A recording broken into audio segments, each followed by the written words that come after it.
Yang kelima, saudara. 1 Raja-Raja pasal 5 ayat pertama sampai ayat yang kelima. Sama-sama kita baca ayat ini. 1, 2, 3. Hiram Raja Tirus mengutus pegawai-pegawainya kepada Salomo karena didengarnya bahwa Salomo telah diurapi menjadi raja menggantikan ayahnya, sebab Hiram senantiasa bersahabat dengan Daud. Lalu Salomo mengutus orang kepada Hiram dengan pesan, "Engkau tahu bahwa Daud ayahku tidak dapat mendirikan sebuah rumah bagi nama Tuhan Allahnya, oleh karena musuh-musuhnya memerangi dia dari segala jurusan, sampai Tuhan menyerahkan mereka ke bawah telapak kakinya. Tetapi sekarang Tuhan Allahku telah mengaruniakan keamanan kepadaku di mana-mana, tidak ada lagi lawan dan tidak ada lagi malapetaka menimpa. Dan ketahuilah, aku berpikir-pikir hendak mendirikan sebuah rumah bagi nama Tuhan Allahku, seperti yang dijanjikan Tuhan kepada Daud ayahku. Demikian anakmu yang hendak mendudukan nanti di atas tahtamu menggantikan engkau, dialah yang akan mendirikan rumah itu bagi nama Tuhan." Saudara, kita melihat bagaimana setelah berselang beberapa saat Salomo menjadi raja, semakin kuat, saudara, semakin berkuasa dia, semakin berpengaruh dia, saudara. Dan memang Tuhan memberikan keamanan, saudara. Dalam zaman Salomo hampir tidak tercatat adanya peperangan Israel dengan bangsa-bangsa lain. Tidak seperti Daud, saudara. Ya, Daud banyak menghadapi peperangan demi peperangan, peperangan dari luar, peperangan dari dalam, saudara. Tetapi kita melihat zaman Salomo hampir tidak ada perang, karena memang Tuhan memberikan keamanan di tengah-tengah bangsa Israel, di tengah-tengah kepemimpinan Salomo. Yang saya mau sampaikan pada pagi hari ini, Bapak Ibu Saudara, bagaimana dalam situasi yang seperti itu, ya, setelahnya Salomo mendapatkan semua yang terbaik, semua yang hebat, saudaraku, semua yang luar biasa yang Tuhan berikan kepada Salomo, saya melihat ada satu hal yang Salomo tidak lupakan. Ada satu hal yang Salomo tidak lupakan. Apa itu, saudara? Membangun bait Allah. Itu Salomo tidak lupakan. Itu tetap membara. Itu tetap menjadi sebuah hasrat yang kuat dalam diri Salomo untuk membangun bait Allah. Tanggung jawab yang dia berikan kepada dia, tanggung jawab yang Tuhan juga berikan kepada Salomo, saudaraku, saudara, ini yang kita lihat, dia mengerjakannya, ya, saudara.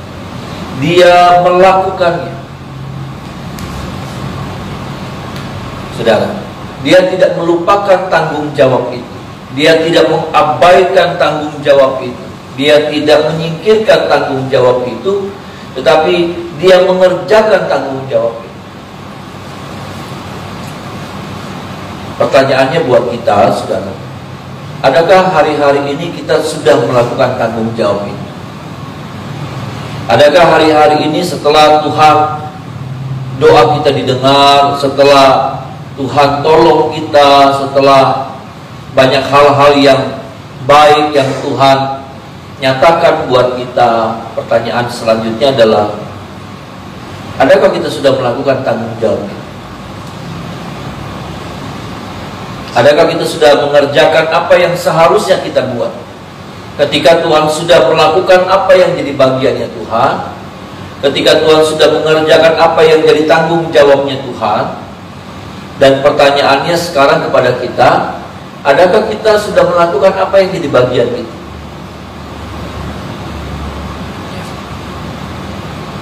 Adakah kita sudah mengerjakan bagian kita? Ini menjadi sesuatu yang penting, Bapak Ibu Saudara. Karena jangan-jangan hari-hari ini kita sudah mengabaikan, kita sudah melupakan, kita sudah meremehkan, kita sudah tidak ingat-ingat lagi, atau pura-pura tidak ingat apa yang menjadi tanggung jawab kita kepada Tuhan.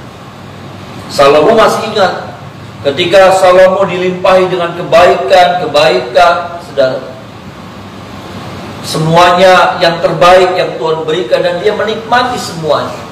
Firman Tuhan, dia sendiri bilang, tidak ada lagi lawan, tidak ada lagi malapetaka menimpa.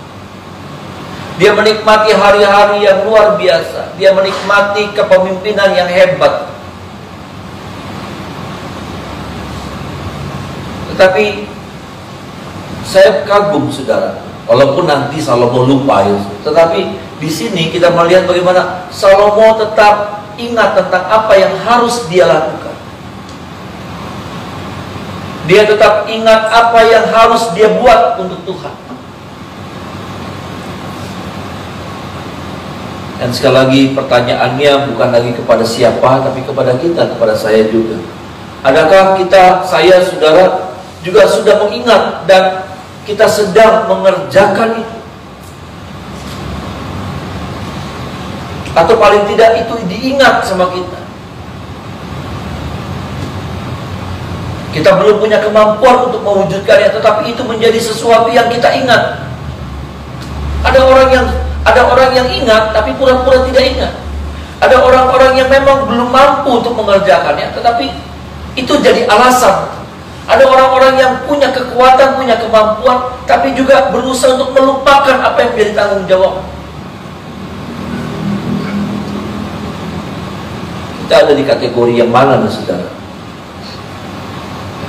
Kita ingat, tetapi kita belum punya kemampuan untuk melakukannya. Masih puji Tuhan, saudara. Karena yang parah adalah ketika kita ingat dan kita punya kemampuan untuk mengerjakannya, dan kita tidak mengerjakannya. Ketika Tuhan ingatkan lagi, ingatkan lagi, ingatkan lagi, ingatkan lagi, ingatkan lagi. Kenapa? Karena memang kita sudah punya kemampuan untuk itu. Salomo, saudaraku, dia punya kemampuan untuk mewujudkan apa yang menjadi tanggung jawabnya. Salomo punya kemampuan.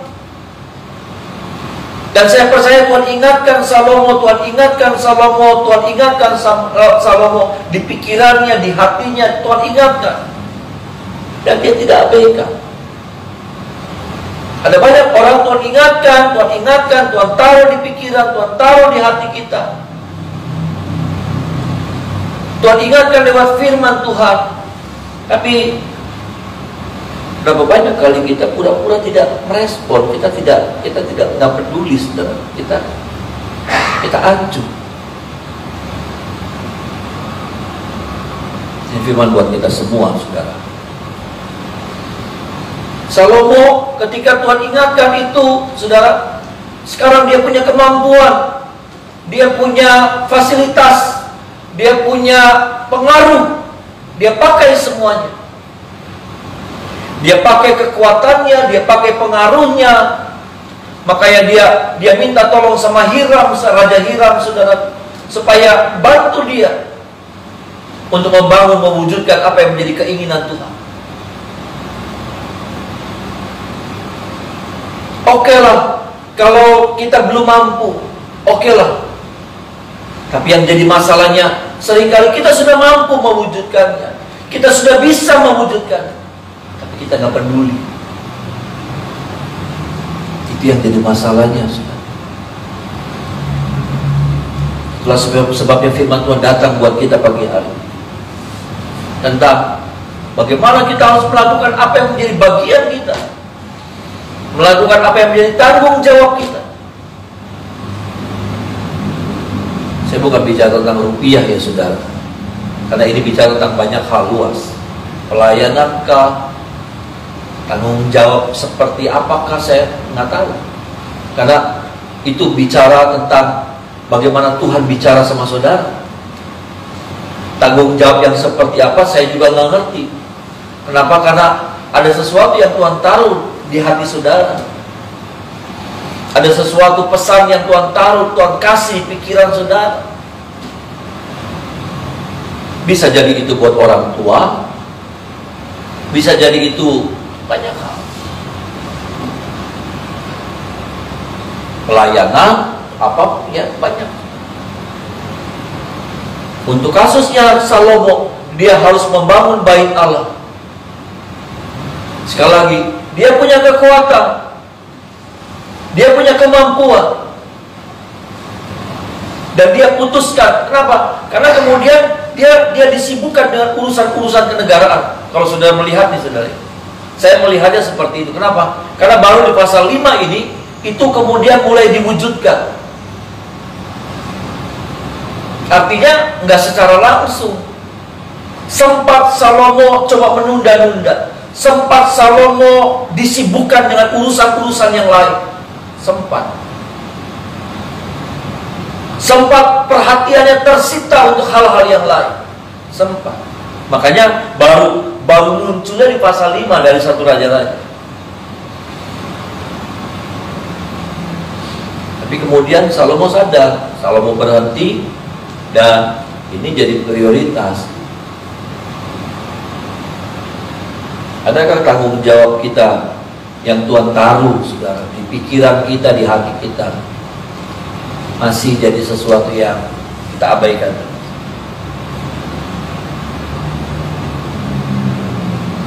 Ini jadi masalah, saudara. Saya takut nanti jadi masalah.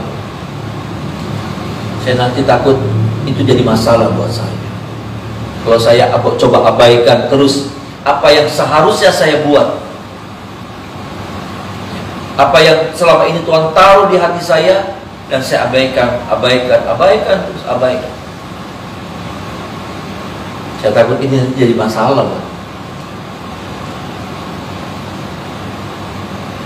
Tolong kita, saudara, supaya firman ini paling tidak mengingatkan kita lagi, ya, merefresh ingatan kita. Ada sesuatu yang Tuhan taruh di hati kita. Ada sebuah tanggung jawab yang Tuhan beri buat kita, sebagai papa kah, sebagai mama kah, sebagai istri kah, sebagai suami kah, sebagai pelayan Tuhan kah. Banyak, saudara. Saya tidak bicara tentang pekerjaan Tuhan saja, banyak. Ini sesuatu yang luas. Sesuatu yang luas, sebagai anak kah kepada orang tua. Ini sesuatu yang luas. Cakupannya luas. Dan Tuhan hari-hari lagi taruh itu. Adakah tanggung jawab itu kita disuruh sedang mendoakan terus keluarga kita, mendoakan buat keselamatan mereka? Makanya saya katakan cakupannya luas. Kalau kita bicara tentang tanggung jawab apa yang Tuhan sedang taruh di hati saudara dan saya, cakupannya luas. Kalau buat saya mungkin beda, kalau buat saudara beda, buat yang lain beda lah. Tapi pertanyaannya sama. Sudahkah kita meresponi? Sudahkah kita sedang berusaha untuk mewujudkan itu tanggung jawab, melakukan tanggung jawab yang Tuhan taruhkan di hati kita? Adakah kita sedang berjuang untuk mewujudkan itu? Atau kita sedang berjuang untuk mengabaikannya? Udahlah, nanti maning, kau maning. Salomo sempat, saudara. Salomo sempat tersita. Salomo sempat tersibukkan dengan urusan-urusan yang lainnya. Dan kalau dia biarkan terus, saudara, maka pasal 5 ini nggak pernah muncul tentang rencana membangun. Nanti baru munculnya mungkin baru nanti di pasal-pasal berapa belasan.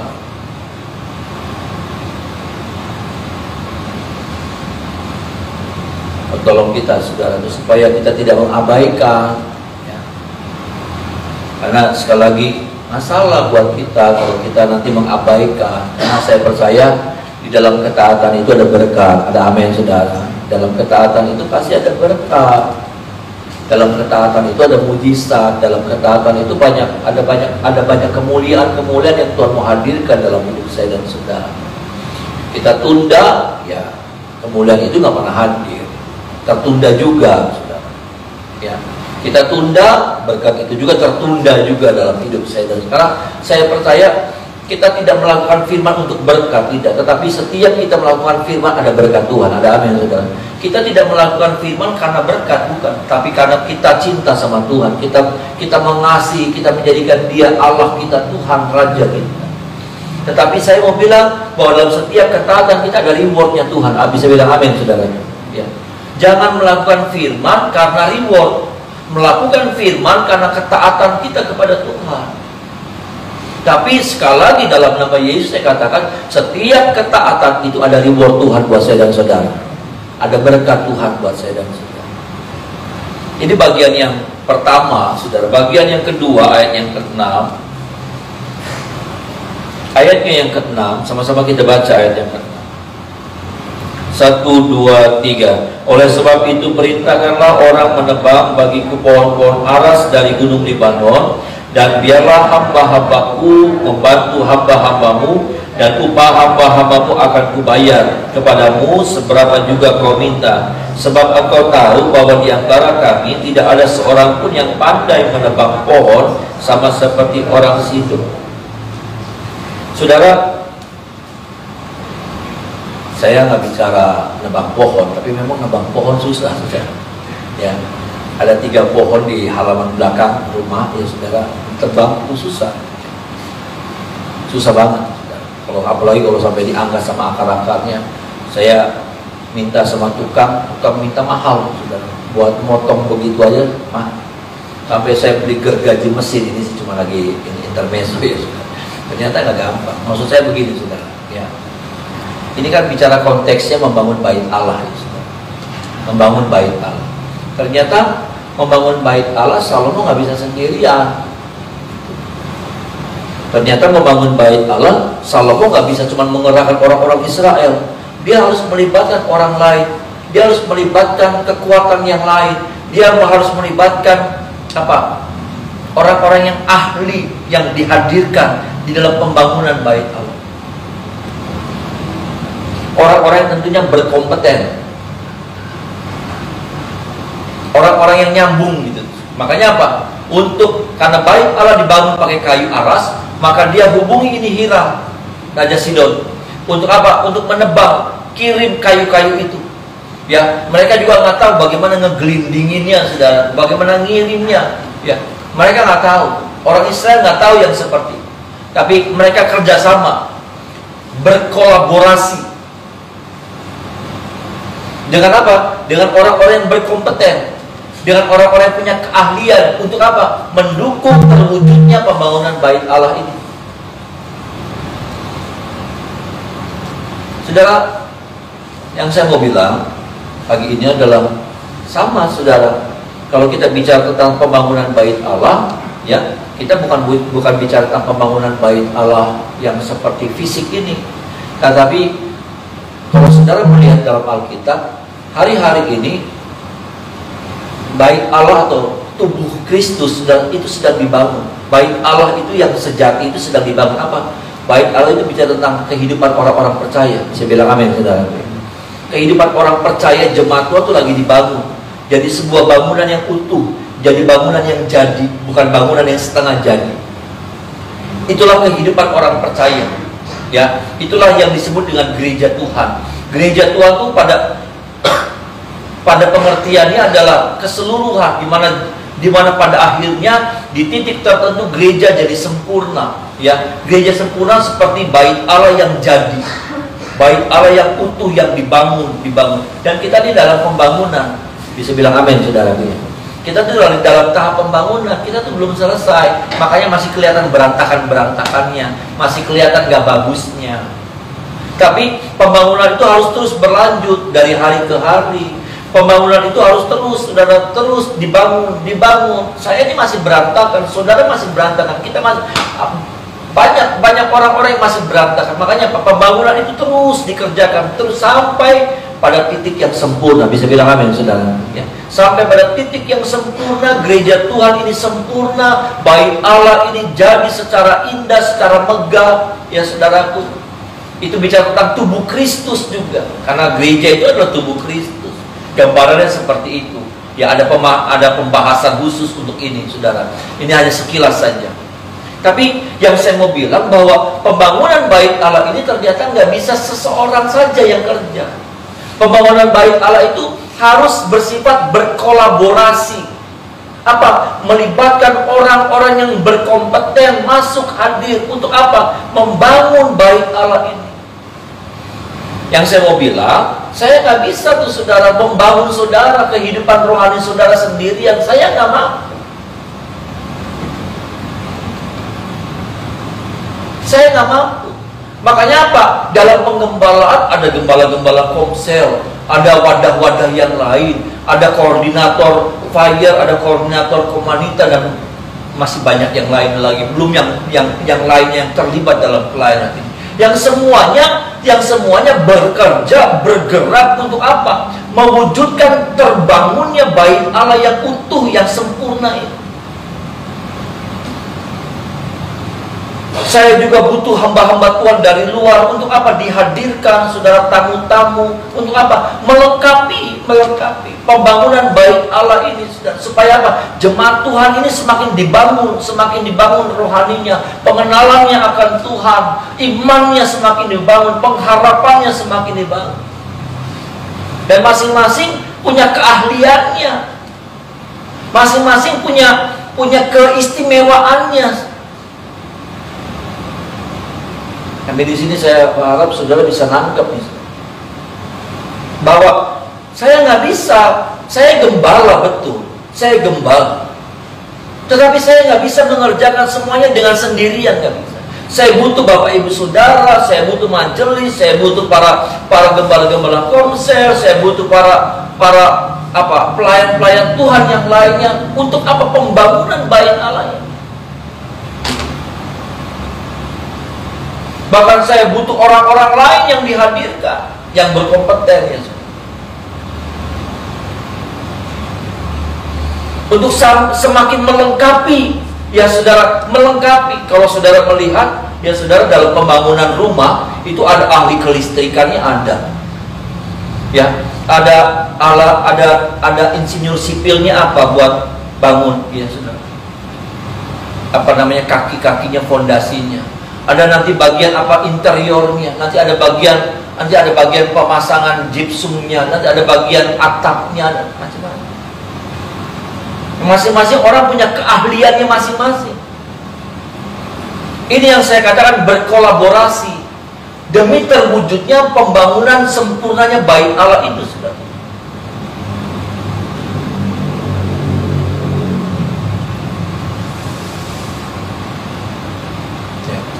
Di sini butuh apa? Butuh orang-orang yang mau bertanggung jawab. Di sini butuh orang-orang apa? Orang-orang yang mau bekerja keras.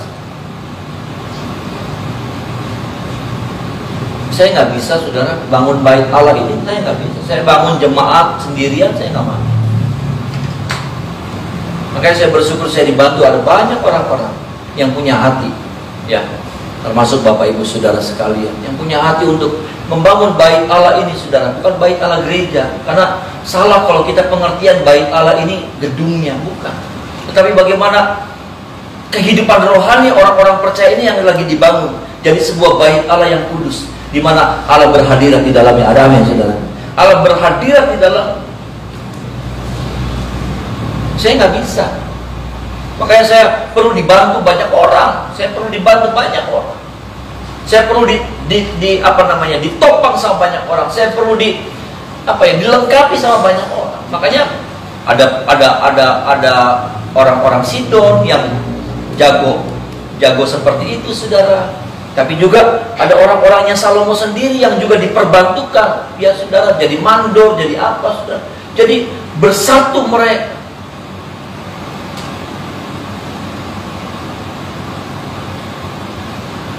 Ini, saudara. Dan dalam pelayanan sudah harus ingat bahwa seperti ini yang harusnya terjadi. Saudara juga nggak bisa. Saudara juga nggak bisa bilang, oh saya sendiri saya bisa, nanganin ini saya bisa. Nggak bisa. Jangan, salah. Saudara nanti akan capek sendiri. Saudara butuh dibantu sama orang-orang yang berkompeten, yang bisa dihadirkan, yang punya hati tentunya, yang mau bertanggung jawab, yang tentunya yang cinta Tuhan. Amin, saudara, yang cinta Tuhan. Ini Bapak Ibu, sampai nanti satu saat ini bangunan ini akan jadi, ya, secara universal bangunan ini akan jadi.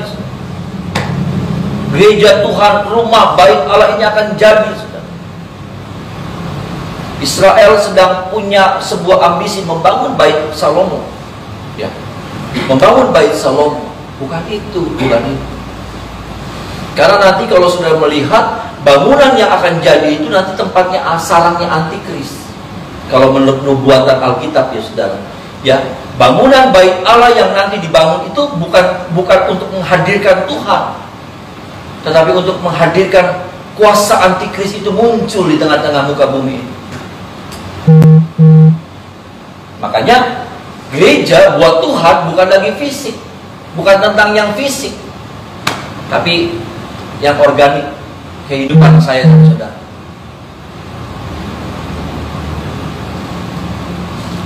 Sekali lagi, untuk pembangunan itu tidak mudah. Kita butuh Roh Kudus, betul. Kita butuh Tuhan yang menolong. Kita butuh firman, betul. Tapi kita juga butuh orang-orang yang punya hati. Baik dari kitanya sendiri, ya, ada majelis-majelis, saudara, ada gembala-gembala komsel, ada banyak. Saya melihat, saya sih bersyukur, saudara. Saya sangat bersyukur. Saudara tuh punya hati untuk melayani Tuhan. Ada amin, saudara. Saudara, saya tuh melihat saudara tuh punya hati untuk melayani. Tanpa ada jabatan sekalipun, saudara rindu berbuat sesuatu. Itu yang jadi penghiburan dan kebanggaan saya sebagai seorang gembala jemaatnya, saudara. Itu yang saya lihat. Bagaimana Bapak Ibu Saudara tuh punya hati untuk melakukan yang terbaik buat pelayanan tempat ini. Tapi kita juga butuh orang-orang lain. Makanya kita hadirkan, ada pembicara-pembicara, ada apa ya saudara. Untuk apa? Untuk semakin melengkapi. Semakin melengkapi ini bait Allah ini supaya jadi bagus, sempurna ada. Dan saya nggak bisa bilang bahwa itu jadi saingan saya, itu apa namanya, membahayakan posisi saya. Wah, parah, saudara. Kalau kita bicara seperti itu nanti parah.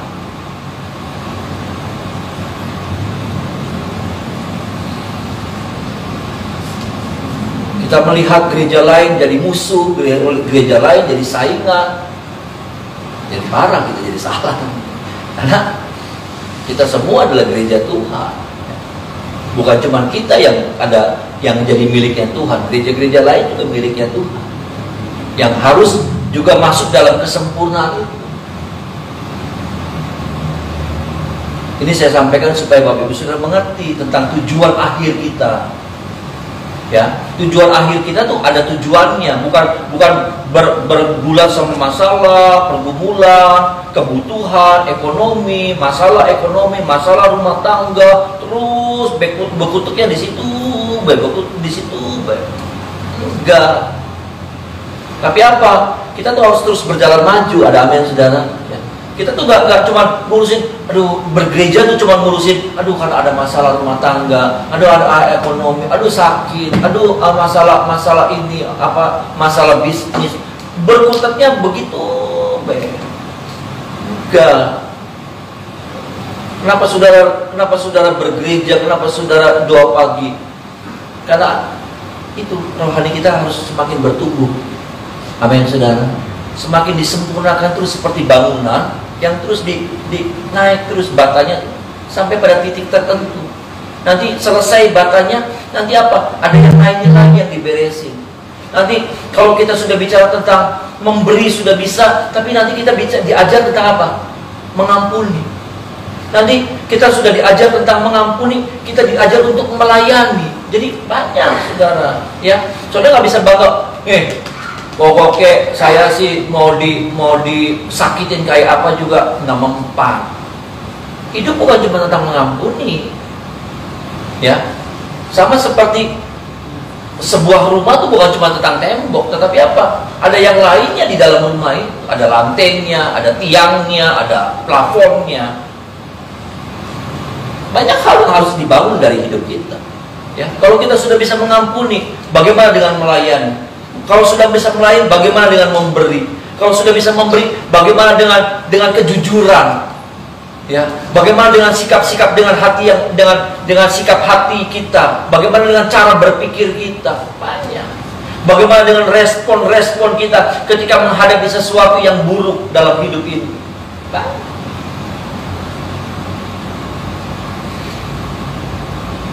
Makanya apa? Ini terus pembangunan ini.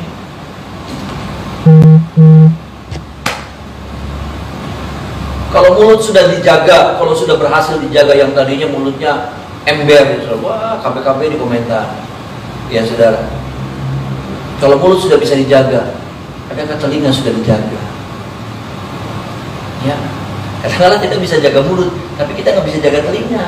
KB boleh masuk, semua berita boleh masuk, yang bagus-bagus masuk, tapi yang jelek-jelek juga masuk. Akhirnya apa? Kotor juga, rusak. Mulut sudah dijaga, telinga sudah dijaga, mata sudah dijaga. Nah ini yang saya katakan, inilah yang disebut dengan pembangunan bait Allah itu.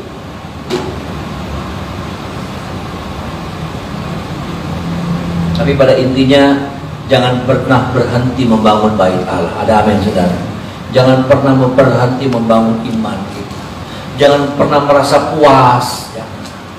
Jangan pernah merasa udah bagus. Hidup saya udah bagus deh. Ya, udah bagus.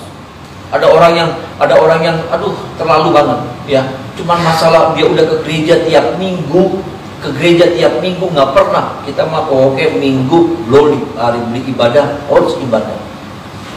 Bagus. Tapi itu tuh belum apa-apa. Nanti kan ya, ada orang yang bangga, kita mah beli pernah absen minggu gak, pokoknya anak acara apa beli bisa, pokoknya ibadah. Bagus. Tapi apakah itu sudah menyelesaikan semuanya? Kalau saudara mau lihat itu baru tahap awal. Banyak hal yang bisa harus dibangun. Kalau kita sudah melakukan, bagaimana dengan doa kita? Ya kan banyak saudara. Semakin saudara mengerti firman, semakin saudara ngerasa nggak mampu kita, banyak kekurangan. Makanya orang yang ngerti firman sombong-sombongan. Biasanya itu saudara, kalau orang yang ngerti firman tuh ya petang-tang peteng-teng.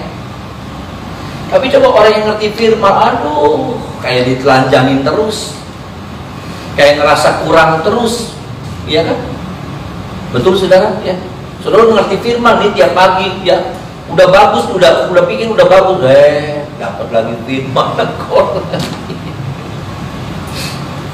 nggak pernah beres-beres kayaknya. Tapi itulah kehidupan kita. Memang semua aspek sedang dibangun. Ada amin saudara. Semua aspek lagi direnovasi, semua aspek lagi diberesin, semua aspek harus ngalamin begini. Yang lama harus berlalu supaya apa? Yang baru itu datang. Ada amin saudara. Yang lama itu harus berlalu. Cara berpikir yang lama, telinga yang lama, mulut yang lama, hati yang lama, mata yang semuanya. Nggak gampang, nggak gampang ngambil nyomot ini telinga yang lama, ganti yang baru, itu proses.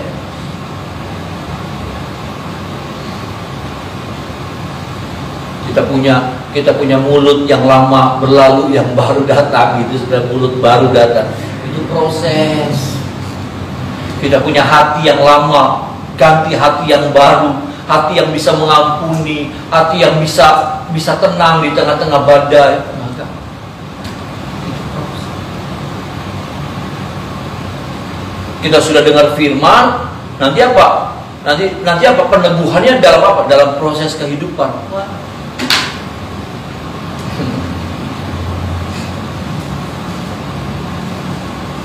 Tapi saya percaya Tuhan pasti mampukan saya dan saudara. Ya. Tuhan pasti mampukan saya dan saudara.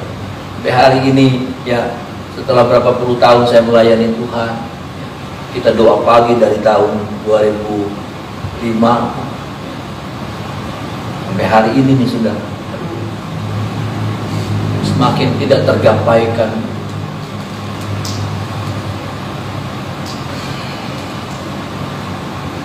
Kayak ada pertanyaan saudara, ada pertanyaan, alam semesta tuh ada mentoknya enggak nih?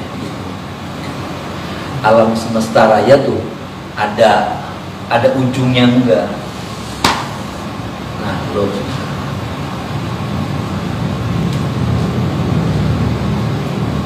Kita sudah pergi ke gunung yang paling tinggi, kita pikir kita udah tempat yang paling tinggi. Ternyata ada tempat yang lebih tinggi lagi. Kita sudah ke tempat yang paling jauh, tapi ternyata ada tempat yang lebih jauh lagi.